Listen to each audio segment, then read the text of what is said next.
नमस्कार विद्यार्थी मित्रांनो, आजच्या लेक्चरमध्ये आपण भारताचा महान्यायवादी या पदाबद्दल माहिती घेणार आहोत।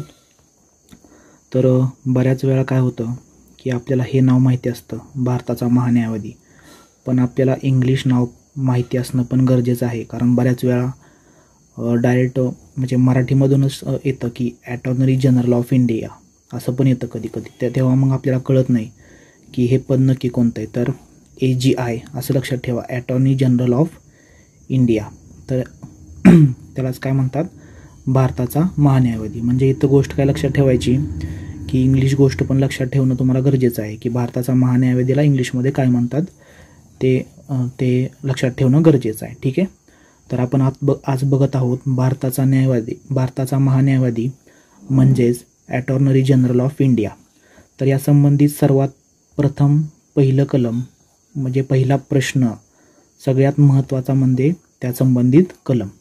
तर आर्टिकल 76 म्हणजे कलम 76 नुसार या भारतीय महान्यायवादीची निवडणूक केली जाते। पण म्हणजेच काय झालं की हे घटनात्मक पद झालं बघा, घटनात्मक। विधान स्वरूपात एखादं विधान येऊ शकतं क्वेश्चनमध्ये की खालीलपैकी कोणते विधाने बरोबर आहेत किंवा चुकीचे आहेत, तर असं एखादं विधान येऊ शकतं। तर त्याच्यामध्ये तुम्हाला असं येईल की भारताचा महान्यायवादी हे पद घटनात्मक आहे, तर ते विधान बरोबर आहे। कारण का, तर त्याचा उल्लेख आर्टिकल 76 मध्ये आहे, म्हणजेच ते कसं आहे, घटनात्मक पद आहे, घटनात्मक पद आहे। तर आजच्या लेक्चरमध्ये आपण त्याची नियुक्ती कशी करतात, त्याचा कार्यकाल काय असतो, त्याची कार्य काय आहेत, त्याचप्रमाणे त्याचे अधिकार आणि त्याच्यावर मर्यादा काय काय आहेत, तर या सगळ्या गोष्टींचा अभ्यास आपण आजच्या लेक्चरमध्ये करणार आहोत। तर सुरू करूयात आजच्या लेक्चरला आपण।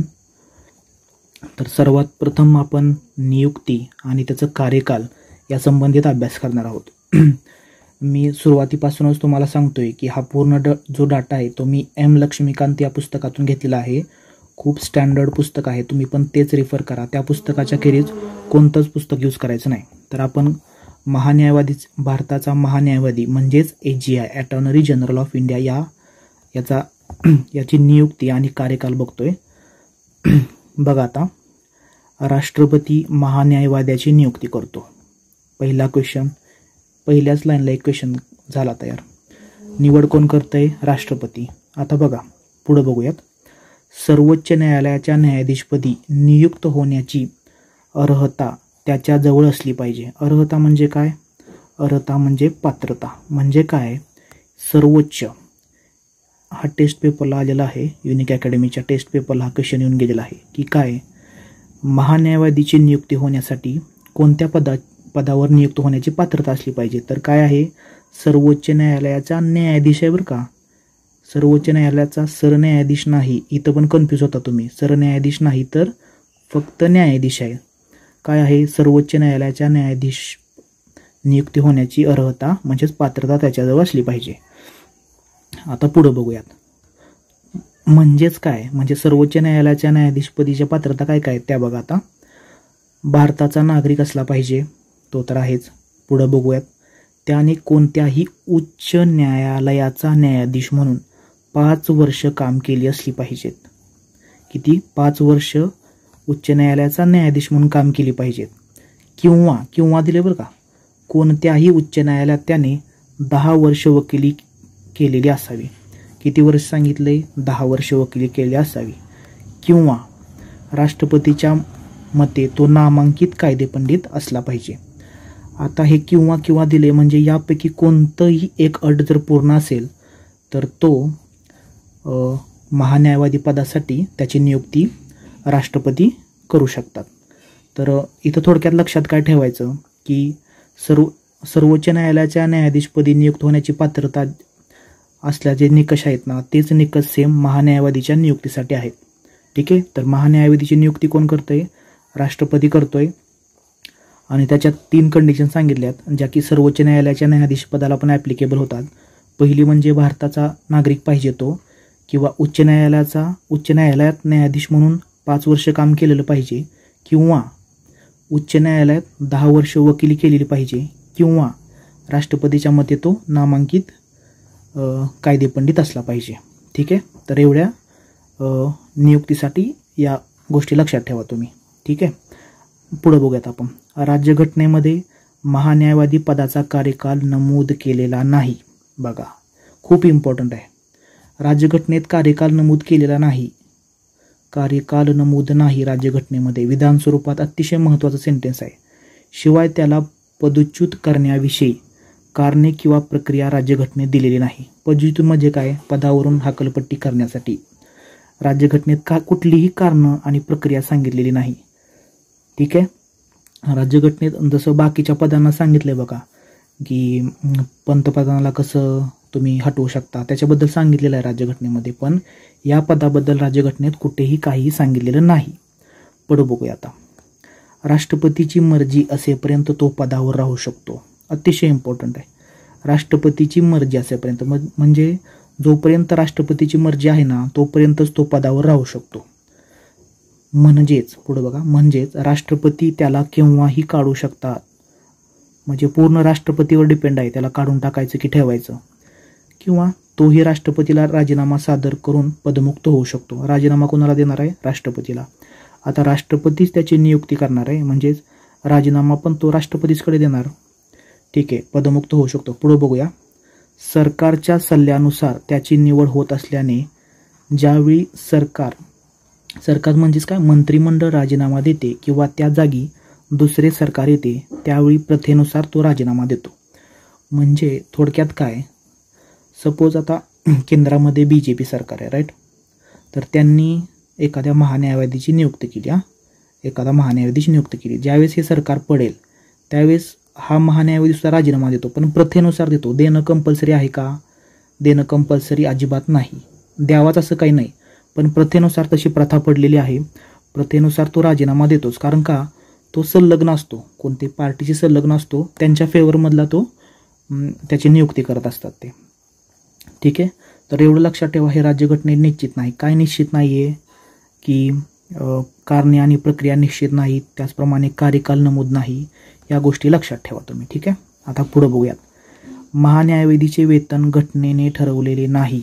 बघा, वेतनसुद्धा घटनेमध्ये ठरवलेलं नाही आहे. तर काय, राष्ट्रपतीने ठरविल त्याप्रमाणे त्याला वेतन मिळते. बघा, इथं थोडक्यात काय लक्षात ठेवायचं, हे महान्यायवादीचं वेतन म्हणजेच त्याचे पगार, वेतन, त्याचप्रमाणे कार्यकाल असू द्या, कार्यकाल, नंतर त्याला काढून टाकायची प्रक्रिया, त्याचप्रमाणे काढून टाकण्यासाठी कोणकोणती कारणे, ते काहीच राज्यघटनेमध्ये उल्लेखलेलं नाही. पूर्णपणे कशावरती डिपेंड आहे? तर पूर्णपणे हे राष्ट्रपतीवरती डिपेंड आहे. एवढं लक्षात ठेवायचं.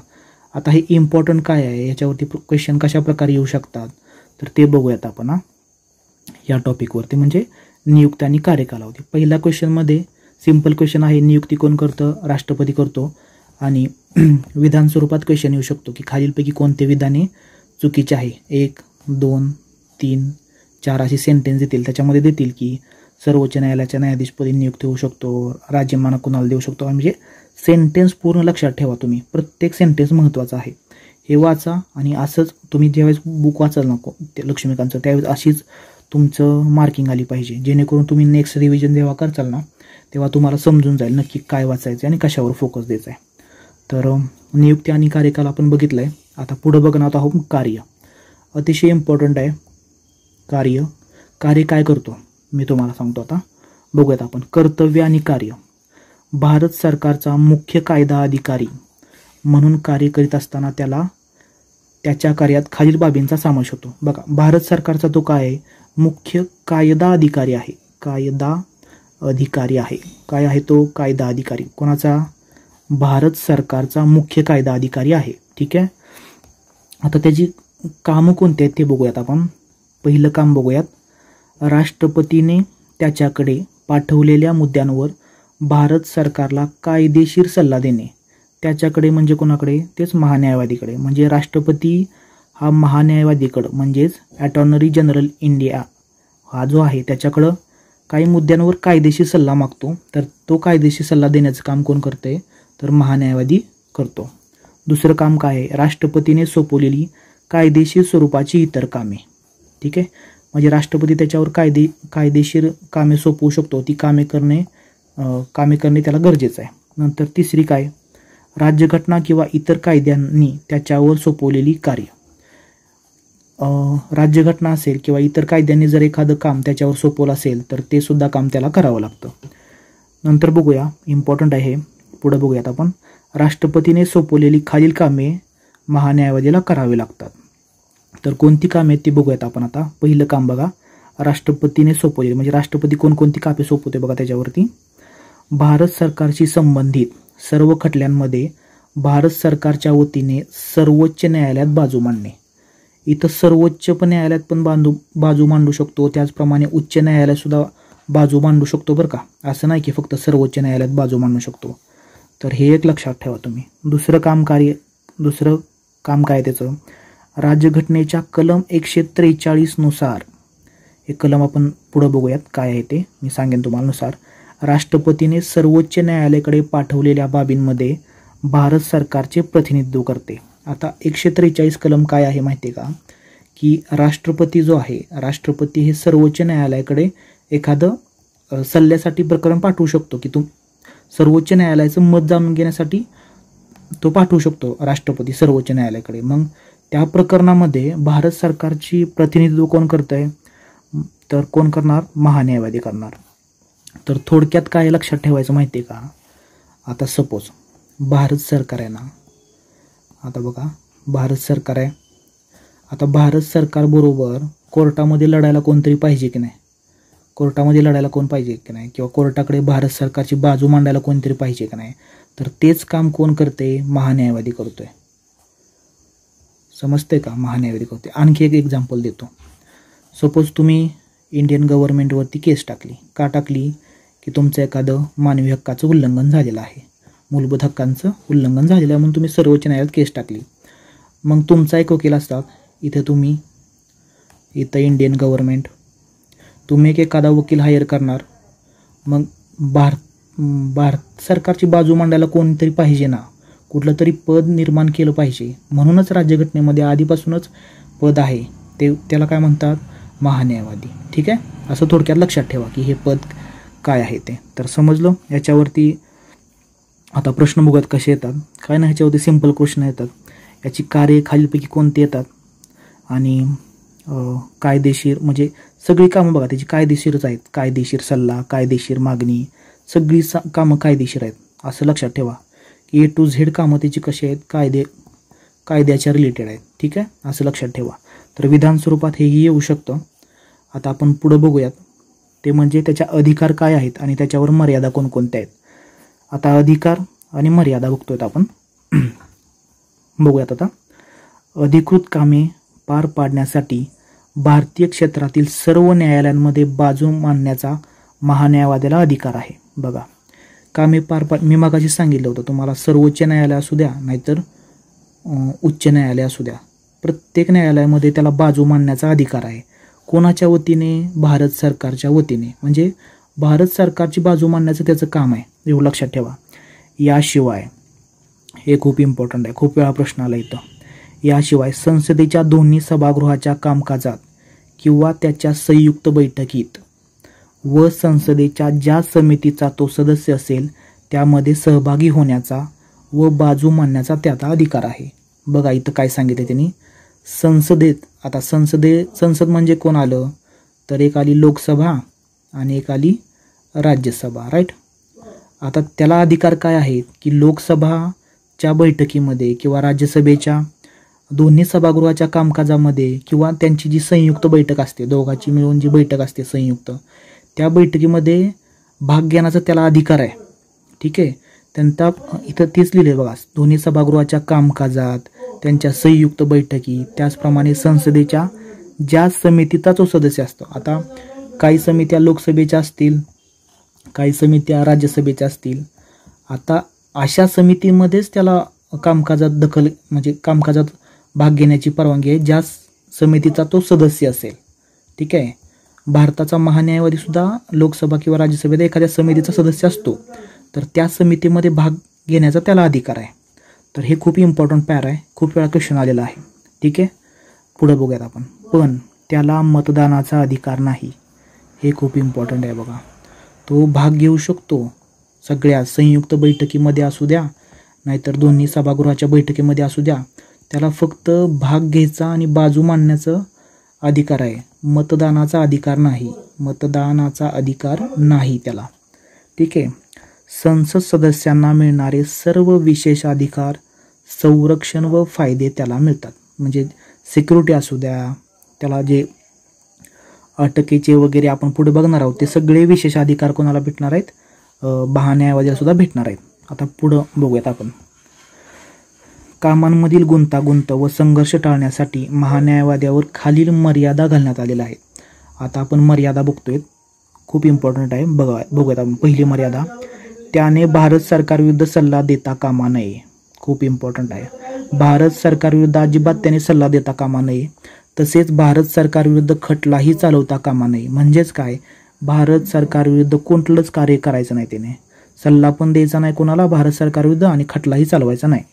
दुसरं काय आहे, ज्या प्रकरणात शासनाने त्याला सल्ला मागितला असेल किंवा शासनाच्या वतीने शासनाची बाजू मांडण्यास सांगितली असेल अशा प्रकरणात त्याने अन्य कोणाचाही सल्ला देऊ नये किंवा अन्य कोणत्याही वतीने खटला चालवू नये. सपोज आता शासनाने बाबरी मशीद आहे ना, बाबरी मशिदीबाबत त्याला सल्ला मागितला आहे, तर अशा प्रकरणामध्ये शासनाने त्याला सल्ला मागितला आहे ना, तर अशा प्रकरणामध्ये त्याने दुसऱ्याला अजिबात सल्ला देता कामा नये. मग दुसऱ्याला सल्ला देणं म्हणजेच काय झालं, ते भारत सरकारच्या विरुद्ध झालं ना. ठीक आहे, तर एवढं लक्षात ठेवा. आता तिसरं काय आहे, भारत सरकारच्या परवानगीशिवाय तो फौजदारी खटल्यात आरोपीची बाजू मांडू शकत नाही. हे खूप इम्पॉर्टंट आहे, खूप वेळा आलेलं आहे विधान स्वरूपात. भारत सरकारच्या परवानगीशिवाय, बरं का, परवानगी घेऊन मांडू शकतो, फौजदारी खटल्यात आरोपीची बाजू मांडू शकत नाही. चौथं बघूयात आपण. भारत सरकारच्या परवानगीशिवाय तो कोणत्याही निगमात किंवा महामंडळात संचालक पद स्वीकारू शकत नाही. निगम म्हणजे काय, कंपनीच असते एक प्रकारची, त्याच्यामध्ये काय संचालक पद स्वीकारू शकत नाही. ठीक आहे. हे दोन्ही पण आहेत ना, ते भारत सरकारच्या परवानगीशिवाय परवानगी घेऊन करू शकतात, बरं का. हे आता पुढे बघूयात. असे असले तरी महान्यायवादी हा भारत सरकारचा पूर्णवेळ सल्लागार नाही. पूर्णवेळ सल्लागार नाही येतो, तो सरकारी कर्मचारीही नाही. शिवाय त्याला खाजगी कायदा व्यवसाय करण्यास प्रतिबंध नाही. हे खूप इम्पॉर्टंट आहे. म्हणजे तो भारत सरकारचा पूर्ण सल्लागारी नाही आणि तो त्याचा प्रायव्हेट व्यवसाय पण करू शकतो, बरं का, वकिलीचा. म्हणजे बाकीच्या पण केस तो घेऊ शकतो महान्यायवादी. तर असं आहे ते. ठीक आहे. तर याच्यामध्ये महत्त्वाचं काय आहे, तर महत्त्वाचा हा पॅरा आहे की तो संसदेच्या प्रत्येक सभागृह म्हणजे संयुक्त बैठकीत असू द्या किंवा समितीचा जो सदस्य असेल त्याच्यामध्ये सहभागी होऊ शकतो आणि मतदानाचा अधिकार नाही. मी व्यवस्थित एक्सप्लेन केलेलं आहे, तेवढं बघा. आणि हे एक कार्य आणि हे एक कार्य अतिशय इम्पॉर्टंट आहे. आणि हे एक कायदा म्हणजे खाजगी व्यवसाय करण्यास प्रतिबंध नाही. तर ह्या होत्या त्याच्या अधिकार आणि मर्यादा. ठीक आहे. तर आता पुढं बघूयात आपण. पुढं आता 2 पद आहेत. पहिलं पद आहे भारताचा महान्याय अधिकर्ता. आधी काय होतं, आधी होतं महान्यायवादी. आधी काय होतं, महान्यायवादी. आता आपण काय बघतोय, भारताचा महान्यायाधिकर्ता. त्याला इंग्लिशमध्ये काय म्हणतात, सॉलिसिटर जनरल ऑफ इंडिया म्हणजेच काय, SGI. आणि दुसरं पद आहे भारताचा अतिरिक्त महान्याय अधिकर्ता म्हणजेच काय, additional solicitor general of India म्हणजे काय, ASGI. आता हे काय आहे हे आपण बघणार आहोत. आता कसं असतं माहिती आहे का, भारताचा महान्यायवादी आहे ना, थोडक्यात तुम्हाला सांगतो आधी, म्हणजे तुम्हाला आयडिया येऊन जाईल. आता भारताचा महान्यायवादी आहे, राईट, आपण बघितले त्याच्याबद्दल पूर्ण. त्याला हेल्प करण्यासाठी हे SGI असतात. म्हणजे कुठला, भारताचा महान्यायाधिकर्ता म्हणजेच काय, सॉलिसिटर जनरल ऑफ इंडिया हे SGI असतात. आणखी जर त्याला अपॉइंटमेंट केली तर म्हणजे आणखी एखादं अपॉइंटमेंट केलं एखादं, तर त्याला काय म्हणतात, मदत करण्यासाठीच additional solicitor general of India म्हणजेच मराठीतून त्याला काय म्हणतात, भारताचा अतिरिक्त महान्यायाधिकर्ता. आता ह्याच्या संबंधित एक वाक्य खूप इम्पॉर्टंट आहे. ठीक आहे, तर ते आपण बघूयात.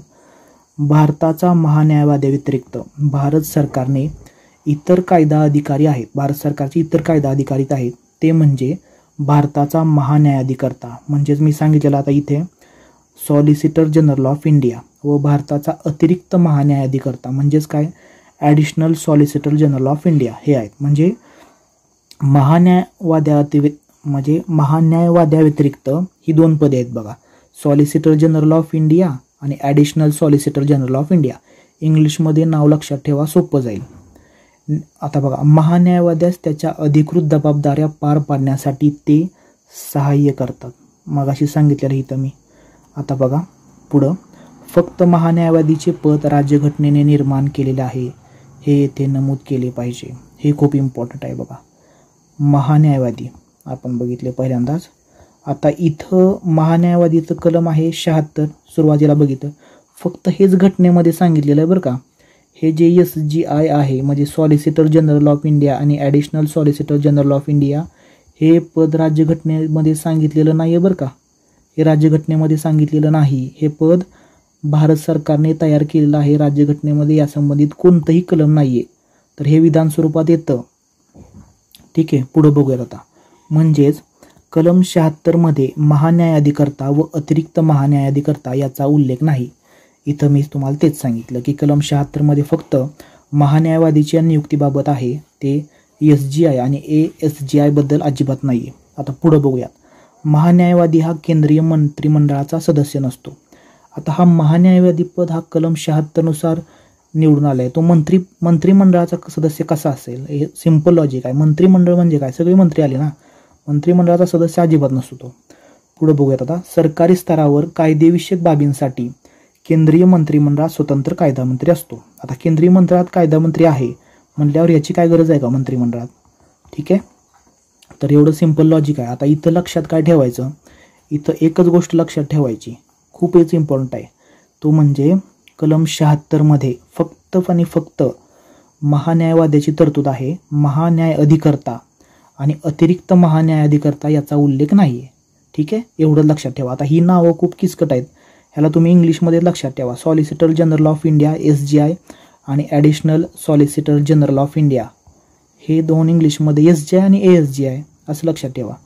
आता कसं असतं माहिती आहे का, अभ्यास तुमचा कसा पाहिजे मी पुढच्या स्लाईडमध्ये सांगेन, तुम्हाला लक्षात कसं ठेवायचं सगळं व्यवस्थित ते. तर इथं समजलं तुम्हाला, ही 2 पदं महत्त्वाची आहेत आणि याचा उल्लेख राज्यघटनेमध्ये नाही आहे. ठीक आहे, आता मी तुम्हाला सांगतो. आपण काय बघितलं, अटॉर्नी जनरल ऑफ इंडिया बघितलं. ठीक आहे, म्हणजेच काय महान्यायवादी बघितलं. आता कसं होतं माहिती आहे का, भारताचा महान्यायवादी बघितला आपण. आता हे मराठीमध्ये नाव लक्षात ठेवायला गेलं की खूप किचकट जातं आणि लक्षात राहत नाही. त्यापेक्षा AGI सिंपल लक्षात ठेवा. AGI नंतर कोण असतो, सॉलिसिटर जनरल ऑफ इंडिया आणि additional solicitor general of India, ही 2 पदे असतात.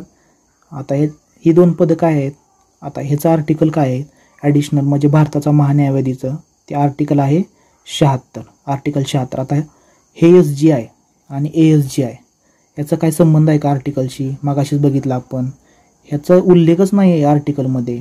तर हे भारत सरकारने निर्माण केले आहे. कशासाठी निर्माण केलेले आहेत, तर AGIला लोड येऊ नये, त्यांना सहाय्य व्हावं म्हणून निर्माण केलेले आहेत. ठीक आहे, तर एवढं लक्षात ठेवा. असं इंग्लिशमध्ये लक्षात ठेवलं ना तुमचं बरोबर लक्षात जाईल व्यवस्थित. तर आता इथं लक्षात काय ठेवायचं माहिती आहे का, महान्यायवादीचा इम्पॉर्टंट काय माहिती आहे का, हे लेक्चर स्पेशली का तयार केलं मी, तर मी तुम्हाला सांगतो, PSIची एक्झाम असू द्या, STIची एक्झाम असू द्या, ASOची एक्झाम असू द्या, RTOची एक्झाम असू द्या, स्टेट सर्व्हिस प्रिलिम असू द्या, स्टेट सर्व्हिस मेन्स असू द्या, यांच्या मेन्स एक्झाम असू द्या, प्रत्येक एक्झाममध्ये 1 ते 2 क्वेश्चन 100% येतात. कुठलंही तुम्ही पेपर उचकून बघा, महान्यायवादीवरती 100% क्वेश्चन आहे. 100 म्हणजे 100% क्वेश्चन आहे. तर हे मार्क हातचे आहेत, अजिबात जाता कामा नये. त्याच्यामुळं माहिती घेतो. आणि प्रश्न कशावरती विचारतात माहिती आहे का, प्रश्न काय विचारतात, नियुक्ती कशी होते, कलम आणि राज्यघटनेत त्याच्या संबंधित काय काय तरतुदी आणि काय काय नाहीत हे पण विचारतात. ह्या लेक्चर जर तुम्ही ऐकलं ना, एक पण क्वेश्चन तुमचा सुटणार नाही. ठीक आहे, तर आता तुम्हाला ॲडिशनल काय करायचं, ॲडिशनल काय माहिती घ्यायची माहिती आहे का, की सध्याचे AGI कोण आहेत बघायचं, सध्याचे भारताचा महान्यायवादी कोण आहे, म्हणजेच काय अटॉर्नी जनरल ऑफ इंडिया कोण आहेत, हे काय गुगलवरती सर्च केलं तर तुम्हाला भेटून जाईल की याची फक्त माहिती घ्या. ठीक आहे. आणि बाकीचं सगळं जे आहे ते मी तुम्हाला सांगितलेलंच आहेत. आता हे लेक्चर आता थोडंसं रिवाईज करतो म्हणजे तुम्हाला कळून जाईल. ठीक आहे. तर काय लक्षात ठेवायचं, नियुक्त आणि कार्यकाल पहिला पॅरा महत्त्वाचा आहे आणि राज्यघटनेमध्ये काय काय दिलेलं नाही आहे आणि ते लक्षात ठेवायचं. त्याचप्रमाणे कार्य लक्षात ठेवायची, पूर्ण कायदेविषयक कार्य आहेत याची ट्रिक लक्षात ठेवा, पूर्ण कायदेविषयक आहेत, बाकीचं कुठलं काम नाही आहे त्याच्याकडं. नंतर अधिकार काय आहेत आणि मर्यादा कुठले कुठले आहेत, खाजगी व्यवसाय करू शकतो हे खूप इम्पॉर्टंट आहे बरं का. प्रत्येकाला वाटतं की खाजगी व्यवसाय करू शकत नाही, पण खाजगी व्यवसाय तो करायला त्याला परमिशन आहे. ठीक आहे. नंतर पुढं आपण बघूयात ही 2 पदं खूप इम्पॉर्टंट आहे. SJ आणि ASJ उल्लेख 76 नाही, आर्टिकल 76 नाही, फक्त आर्टिकल 76 कोणाचा उल्लेख आहे तर भारताचा महान्यायवादीचा उल्लेख आहे. महान्यायवादीचा उल्लेख आहे फक्त 76 या 2 पदाचा उल्लेख 76 नाही आहे, एवढं लक्षात ठेवा. ठीक आहे. तर आजच्या लेक्चरमध्ये एवढंच. थँक्यू.